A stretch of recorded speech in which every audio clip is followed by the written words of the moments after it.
Mesdames, Messieurs, bonsoir. Mon nom est Michel Pilote et ça me fait plaisir de vous accueillir encore une fois cette semaine pour l'émission Le Show d'ici.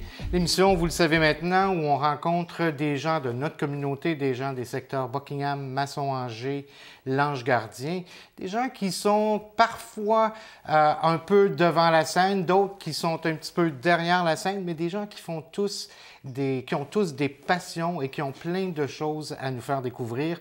Cette semaine, deux invités dans des domaines complètement différents.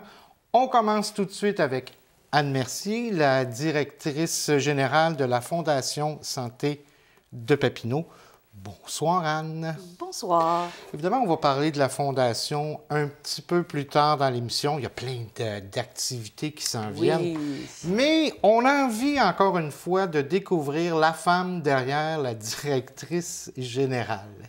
Vous me dites que vous êtes née à Québec par un concours de circonstances. La famille est née à différents endroits au Québec, donc une famille nettement québécoise. Ah, tout à fait. Oui, oui, oui. C'est ça. Mes parents, quand ils sont tous les deux originaires de Québec, et quand ils se sont mariés, mon père travaillait pour la Domtar, donc il travaillait à Dolbeau, Dolbeau-Mistassini. Mais par contre, comme il était... Moi, je suis née l'été et lui était à l'extérieur l'été, ma mère a décidé de descendre chez sa mère puis d'accoucher à Québec. C'est pour ça que moi, je suis née à Québec. Et vous avez vécu longtemps dans la belle ville de Québec? Oui, oui, oui. On a fait Dolbeau, Trois-Rivières et on est revenu à Québec. Moi, j'ai demeuré 21 ans à Québec. Et vous êtes, je le disais tantôt, toute de bleu vêtue, peut-être à l'image de la Fondation Santé, mais aussi peut-être à l'image des ex-nordiques, parce que vous étiez hôtesse au Colisée dans le temps. En fait, c'est pas quand les Nordiques étaient dans la Ligue nationale. J'ai vécu les deux. Ah oui? Puis non, sinon, nos habits étaient rouges, des habits d'hôtesse. Mais oui, c'est le bleu nordique, comme on s'amuse à le dire. Oui, c'est ça. Je travaillais pour une maison qui s'appelait la Maison L. Donc, c'était une maison hôtesse et mannequin professionnel. On avait toutes sortes de contrats. Donc, on avait aussi le contrat pour le Colisée. Alors, pour les événements du Colisée, que ce soit les remparts dans le temps ou encore les Nordiques. Oui, c'est vrai, j'ai commencé, les Nordiques étaient dans la MH. J'ai fini ma carrière, ils étaient dans la LNH. Ça fait longtemps. Ça fait longtemps. Et justement, de par cette maison-là dans laquelle vous travaillez, oui, vous avez aussi donné des cours de savoir-vivre. Je me trompe-tu ou c'est quelque chose dans le même genre? Ben oui. Bon, oui, c'est sûr que j'avais cette base-là, mais c'est arrivé plus tard. J'étais déjà en Outaouais et ça m'avait toujours intéressée. Puis il y a une maison qui s'est ouverte à Montréal, un institut. J'ai décidé d'aller prendre ma formation et par la suite de devenir consultante, mais surtout d'offrir les formations, des ateliers. Puis j'ai été conférencière aussi pendant des années pour l'étiquette qu'on appelle l'étiquette. Voilà, oui. Mais j'étais spécialisée aussi en protocole international. Étiquette, on voit, oui, et on s'aperçoit beaucoup là, quand on va... Moi, l'exemple que j'aime utiliser, c'est quand on va manger dans des restaurants, quand on va dans des grands, on voit beaucoup de gens. On dirait que l'étiquette, les bonnes manières commencent à se perdre. Est-ce que je me trompe, Anne Mercier? Non, vous ne vous trompez pas parce que on ne peut pas transmettre aux enfants ce qu'on n'a pas. Nous, à l'école, écoute, je ne suis pas jeune, hein, on s'entend. Moi, à l'école, il y avait des cours de bienséance. Voilà. Hein? Alors, Léo et Léa et tout ça, là, on avait connu tout aussi. Ça. Bien, c'est ça, avec les mouchoirs et tout ça, là. Nous, on n'éternuait pas dans nos manches, hein? Il y avait des mouchoirs et tout ça. Donc, ça a évolué et naturellement, ces formations-là n'existent plus. Il n'y a plus ça au système d'éducation. Puis là, bien, toi, en tant que parent, tu ne peux pas donner à tes enfants ce que tu n'as pas eu. C'est normal, là. C'est la société qui est comme ça. Donc, effectivement, puis c'est pour ça qu'il y en a de plus en plus en affaires. Je vous dirais que les contrats que j'ai personnels, là, pour les gens, c'est plus, bon, un party, ils vont faire, ça va être l'étiquette à table, c'est plaisant. Mais en affaires, les gens qui veulent réussir, là, oui, comment donner la main, comment s'asseoir, où s'asseoir une table, que ce soit... quand tu reçois un client, donc comment tu dois l'accueillir et tout ça. Fait que il y a beaucoup de gens qui sont encore intéressés par ça, parce que, veut pas, les gens qui engagent aujourd'hui encore, c'était le cas aussi il y a 10 ans, c'est des gens qui la connaissent, l'étiquette. Donc, si déjà tu as ça en toi, ça te donne un plus. Donc, on continue de faire appel à vos services pour ces formations-là? Oui. Bien, de temps en temps aussi, quand il y a pour le protocole, international aussi, quand des gens ont des invités qui viennent d'ailleurs ou des ministres ou tout ça, où on place les drapeaux et tout. Bon, on a parlé que vous étiez à Québec, vous avez fait le saut du côté de la magnifique région de l'Outaouais. Oui. Comment cette région-là s'est imposée ou comment c'est arrivé dans votre vie? C'est toujours une grande question, je trouve. C'est une grande question, effectivement, puis très facile à répondre.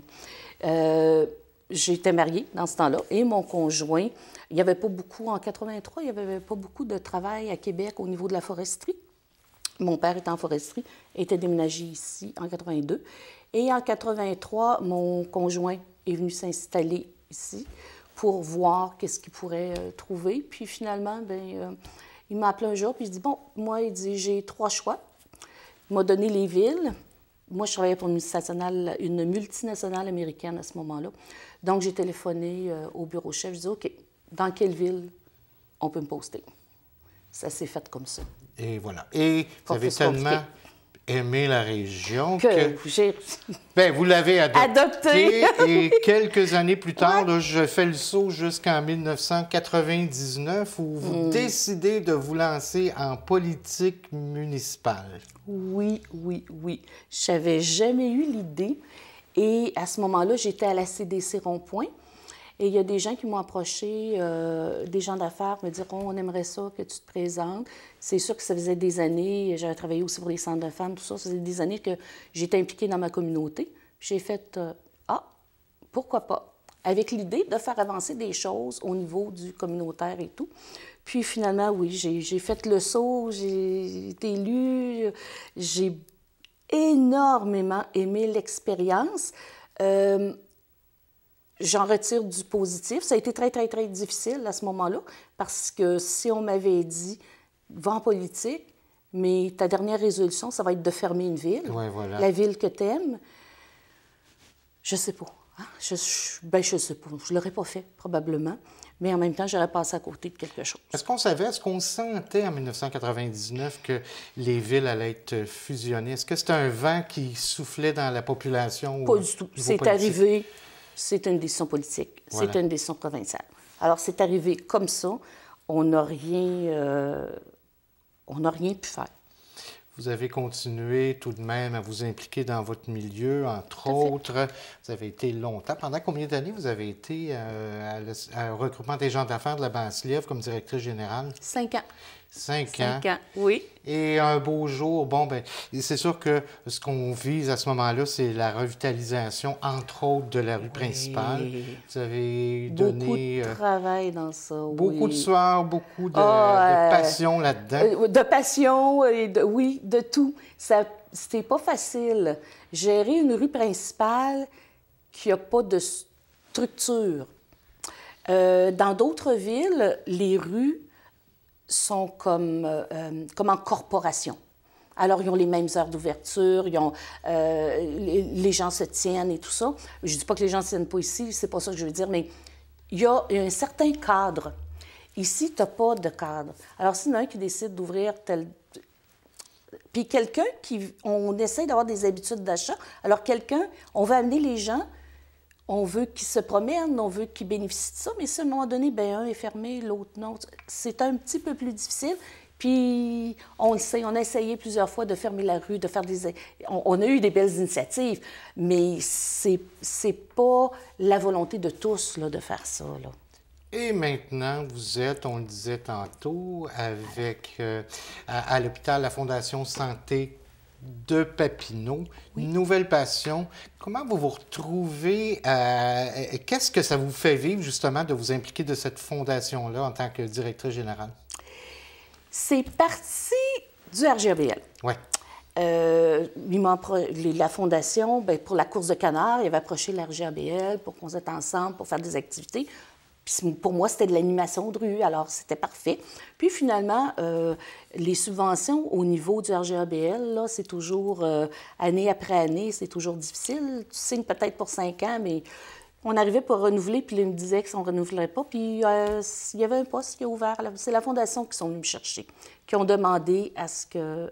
j'ai passé quand même l'entrevue, mais ils voulaient connaître mon intérêt. Puis ça me tentait de voir qu'est-ce que c'était qu'une fondation, comment ça fonctionnait et tout. Puis bien intéressant. Avec plein de bénévoles, on s'entend qu'il y a des gens permanents qui travaillent, mais des bénévoles. On doit être obligé... En fait, on doit être reconnaissant à ces gens-là là, qui s'impliquent bénévolement. Tout à fait. Pas de bénévoles, pas de fondation. C'est quand même pas le personnel qui va faire rouler là, toutes ces activités-là. Pas du tout, pas du tout. Non, les bénévoles, c'est vraiment la fondation de la fondation. C'est le cœur de la fondation. Tellement. Il y a plein d'activités qui s'en viennent. Je vois votre petite feuille qui est juste à côté. Vous avez plein d'activités. Et Absolument. ça, ces activités-là, ça sert à peut-être on peut le dire rapidement, à quoi ça sert, toutes ces activités-là? Ce sont des levées de fonds. Oui. Ah, vraiment, c'est ça. Donc, la Fondation, sa mission, c'est on a 5 installations, toutes les installations du territoire de Papineau, c'est-à-dire les 2 CHSLD, Petite Nation, puis la même chose pour les CLSC et l'hôpital. Donc, nous, notre mission, c'est de rendre la vie plus facile à nos patients, nos médecins, nos infirmières, tout notre personnel, l'entretien, qu'importe, leur faciliter la vie par des équipements, par toutes sortes de choses. Donc, les événements servent à ça. Et nos commanditaires servent à financer nos événements, et notre fonds de gestion. Si on passait rapidement sur les activités qui s'en viennent au cours des prochaines semaines, prochains mois. Prochaine semaine, prochain mois, 4 mai, souper spaghetti. Ça, c'est une initiative du milieu. C'est en collaboration avec la Légion royale canadienne. Ils nous reçoivent à chaque année. Ça, je vous dirais que c'est une activité bonbon. C'est super le fun. Après ça, le tournoi de golf, notre fameux tournoi de golf, 28e année, le 1er juin. C'est toujours le premier vendredi du juin. Et c'est une grosse levée de fonds pour vous? C'est une très grosse levée de fonds pour nous, exactement. Ensuite, ça va au mois d'août pour les soupers de ribs, et on en a là, comme ça. Là, l'autofondation, n'oubliez pas d'acheter votre billet. Il y en a juste 500 en circulation. Il en reste encore au coût de 100 $, mais il y a de beaux prix à gagner. Oui, puis de toute façon, les gens se regroupent, on se met à 5, on se met à 10, puis on peut gagner des bons. Tout à fait. Oui.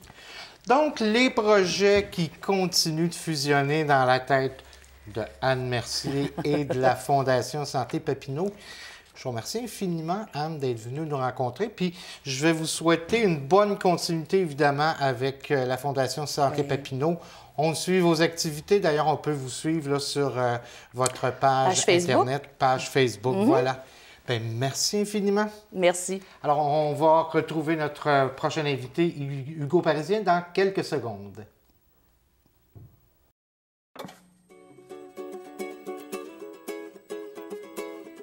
Ce moment de télé vous est présenté par la municipalité de l'Ange-Gardien qui vous souhaite un bon visionnement.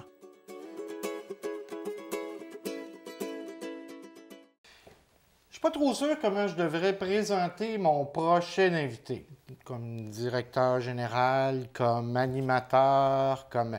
En tout cas, ce que je peux dire, Hugo Parisien, c'est que vous êtes certainement un hyperactif. Merci d'être venu nous rencontrer parce que quand on pense à tout ce que vous avez comme activité, autant professionnelle que là où vous vous impliquez là, dans différents comités et tout ça, est-ce qu'il vous reste encore un petit peu de temps pour dormir le soir? Bien, je vous dirais, la dernière personne qui a fait état de mes heures de sommeil étant Stéphanie Saint-Jean lors de l'Harmonie Contretemps qui a chanté avec elle tout juste dernièrement à la Salle des Jardins. Bien, elle a fait état d'à peu près 2 heures de sommeil par nuit. Effectivement, je dors pas beaucoup. Par contre, j'ai plusieurs projets en tête. J'ai plusieurs... chez nous, on est des personnes qui aiment s'impliquer au point de vue de la communauté, qui y croient énormément. Et si on ne prend pas les moyens pour faire en sorte que nos communautés puissent rayonner, bien, dans ce cadre-là, c'est un peu difficile de faire en sorte qu'il y ait des beaux projets qui puissent voir le jour. Et c'est pourquoi j'aime bien donner à ma communauté qui m'a beaucoup donné quand j'en ai eu de besoin.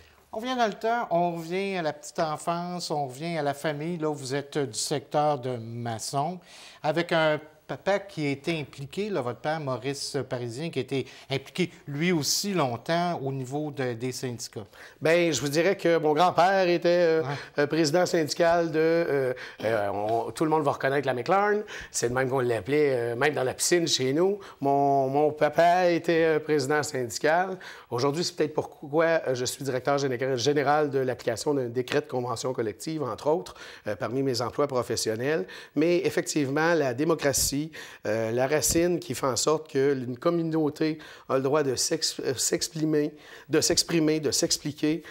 Chez nous, c'est bien important et je suis bien content de porter cet héritage familial-là. À 11 ans, 12 ans, je le savais ce que c'était, une résolution d'un conseil d'administration. Qu'est-ce qui faisait en sorte que c'était houleux lors d'un conseil d'administration et qu'il y avait certaines difficultés à prendre des décisions. Ça fait partie du bagage familial des Parisiens. Et c'est un bagage familial qui est quand même assez tissé serré quand on vous entend parler de votre mère, quand on vous entend parler de votre frère, votre sœur. Vous avez vraiment là, un sentiment d'appartenance encore aujourd'hui. Eh bien, le sentiment d'appartenance à la famille, ça, on ne touche pas nécessairement à ma famille. Je suis très protectionniste de ces gens-là, des membres de ma famille, évidemment. Mais oui, on est serré chez nous et ça a des résultats sur les membres de mon équipe, tant qu'ils sont professionnels. Bref, aussitôt qu'il y a un lien familial qui se développe, je crois, avec moi, bien, dans ce cadre-là, on ne vient jamais toucher à ces personnes-là parce que je suis probablement un grand protecteur sur ces éléments-là, au même titre que je suis un grand protecteur des entités professionnelles pour lesquelles je travaille dûment. Est-ce que vous avez toujours été impliqué dans le milieu? Je vous imagine à la polyvalente, là, impliquée. Radio étudiante, avez-vous fait ça à l'école? C'est probablement un des seuls éléments que je n'ai pas touché. J'ai été président ou vice-président de plusieurs entités. La Caisse qui prenait son essor, la Caisse des Jardins, dans les domaines scolaires, la création de plusieurs activités au sein de l'école, le conseil étudiant. C'est évident que je donnais de mon temps parce que je croyais, et j'en suis convaincu encore aujourd'hui, que ça prend des gens pour venir faire en sorte qu'il y ait plus de justice en ce monde, qu'il y ait plus d'accès à des activités en ce monde-là. Et la seule façon d'y parvenir, c'est d'exprimer un besoin. Et la démocratie, quand on constitue des conseils d'administration ou des organismes à but non lucratif, on se retrouve dans une situation où on a un outil pour s'assurer d'une certaine justice, d'une certaine équité et d'exprimer nos besoins de nos propres milieux. La spécificité des milieux est égale, selon moi, aux organismes communautaires qui en font partie. Entre autres, la TVC Basse-Lièvre ici, c'est un organisme qui fait état et c'est une des seules qui demeure aussi forte au Québec. Eh bien, c'est parce qu'il y a un besoin à ce niveau-là et les gens veulent conserver leur TVC Basse-Lièvre. Il y en a de cette image-là, on peut la dupliquer pour l'ensemble des organismes qui sont du milieu. C'est-à-dire que quand on a un président, un vice-président, un secrétaire, un trésorier qui sont nommés par une assemblée générale annuelle qui se déplace pour dire qu'on a besoin de ça, bien, quand on fait affaire avec tant des politiciens, des gens qui s'impliquent au point de vue de la communauté, c'est des éléments qui, selon moi, c'est les besoins directs du milieu. Parce que souvent, on va venir avec des programmes ou des choses, instaurer des éléments pour soutenir le milieu, mais le milieu a déjà parlé.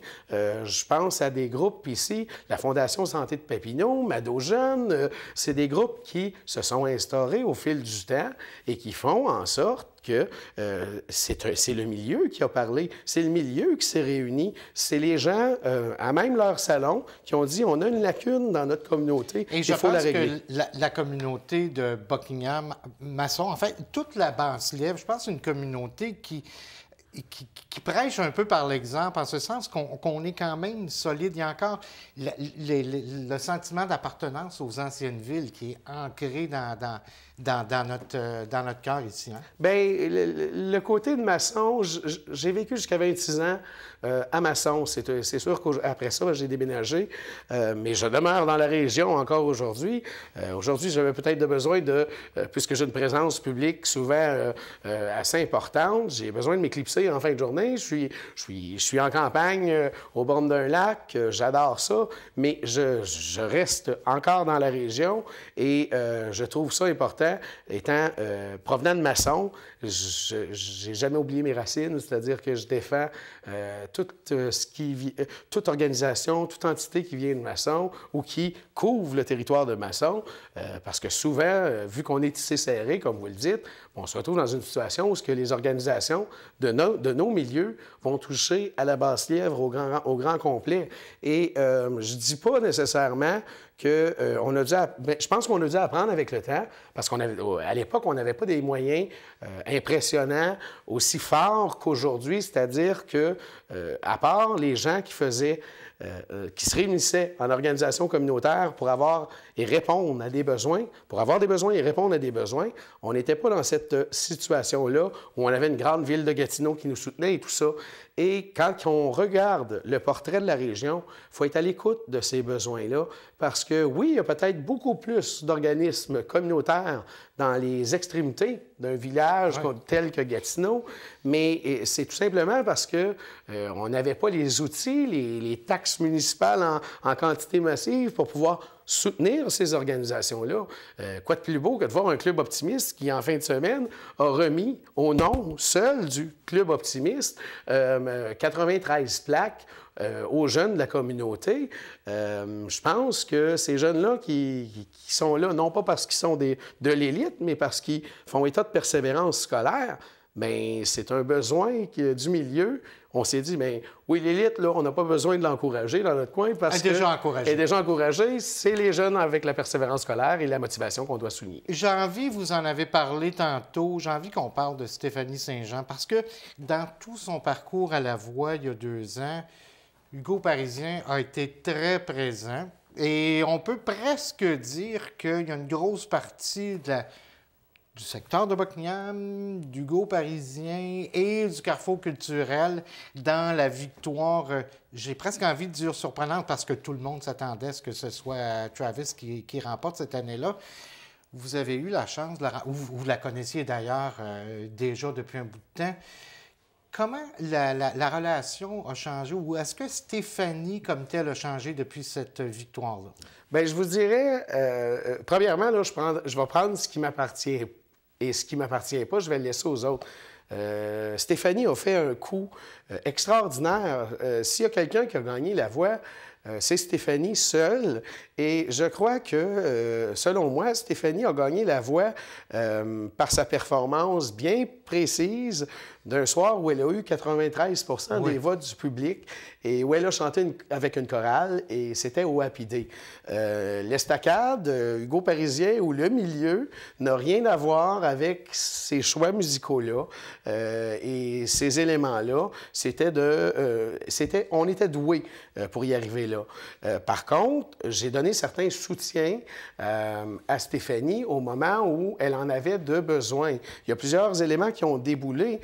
C'est-à-dire qu'il faut comprendre qu'à Star Academy, souvent, on se retrouvait dans une situation où on donnait certains outils. On se rappelle que Denise Filiatro était là pour leur expliquer c'était quoi un contrat, etc., dans le milieu professionnel. Je dirais que si j'ai pu aider Stéphanie dans certains contextes, c'était l'analyse la voix étant un concours en soi, c'était dans l'analyse de l'administration professionnelle qui gravite autour de tout ça. Oui, j'ai été appelé à plusieurs reprises. J'ai pris par intérim la gestion de Stéphanie Saint-Jean, entre autres. C'est ce que j'allais dire, justement. Et vous l'avez amenée à Buckingham en fête l'année même où elle a remporté. Ça n'a pas été nécessairement facile parce qu'elle était sous contrat avec les Productions J. Il a fallu que Hugo Parisien sorte quelques lapins de son chapeau pour l'amener ici. Oui, mais faut pas oublier une chose. Je veux redonner ça à Stéphanie parce que Stéphanie a accepté. Et la question qu'il faut se dire, c'est, je pense que oui, elle fait confiance. C'est là l'opération où ça a été gagnant pour tous. Stéphanie fait confiance à son milieu, fait confiance à son Bokniam. Et quand on est allé la voir, c'est évident que là-bas, ils ont eu des conversations avec Stéphanie à dire, est-ce que tu as le désir et le goût de continuer ce contrat-là qui était signé préalablement avant que tu remportes la voix. Et Stéphanie, c'est une dame de cœur, et ça, la connaissant réellement personnellement, je ne lui retirerai jamais ça. C'est elle qui avait autorité à dire « oui, je vais aller performer là » ou « non ». Et dans ce contexte-là, je peux vous dire que la réponse a été de grand cœur de la part de Stéphanie, de dire que oui, on honore le contrat. Je pense de qu'on l'entend tous crier. Oui, oui, oui, je veux y aller. Je pense que c'est l'image qu'on a de Stéphanie. Oui, à moins effectivement. que je me trompe. Plein de projets avec le Carrefour culturel. Il y a beaucoup d'associations, entre autres avec la municipalité de Lange-Gardien. J'imagine qu'il y a encore plein de choses qui s'en viennent pour les mois, les semaines qui s'en viennent. Bien, les municipalités nous font confiance. Je pense on est l'entité culturelle du secteur, de la Basse-Lièvre, j'aime bien mentionner ça. L'Ange-Gardien en fait partie, la ville de Gatineau en fait partie. Et je pense qu'au fil du temps, ça fait maintenant 13 ou 14 ans que je suis à l'Estacade. J'ai eu la chance, et on m'a donné cette chance-là, d'être directeur fondateur de l'organisation. Je pense qu'on est appuyé par tous les partenaires. Oui, il y a des belles choses qui peuvent s'en venir. Nous sommes en planification stratégique pour nous dire où nous oriente l'avenir. On peut voir que la programmation professionnelle, entre autres à la Salle des Jardins, a connu une belle optimisation au fil du temps. Et je peux vous dire que ça explique aussi peut-être le développement des relations aussi avec Stéphanie parce que elle vient de notre milieu.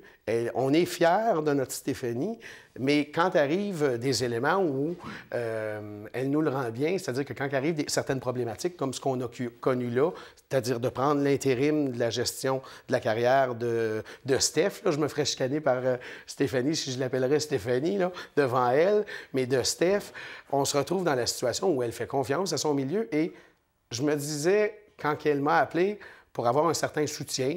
C'était pas la demande de gérance par intérim qui flottait au-dessus de nos têtes à ce moment-là. Mais je pense que c'est au milieu qu'il l'a accueilli, les ressources professionnelles du milieu. Je pense qu'on avait un devoir face à ça. Hugo Parisien, c'est difficile de vous arrêter, mais je vous remercie d'avoir pris là, les 15 minutes pour venir nous rencontrer dans notre petit studio. Merci infiniment et bonne continuité. Alors, c'est ce qui complète notre émission pour aujourd'hui. Je vous donne rendez-vous la semaine prochaine. Merci à toute l'équipe. À la semaine prochaine.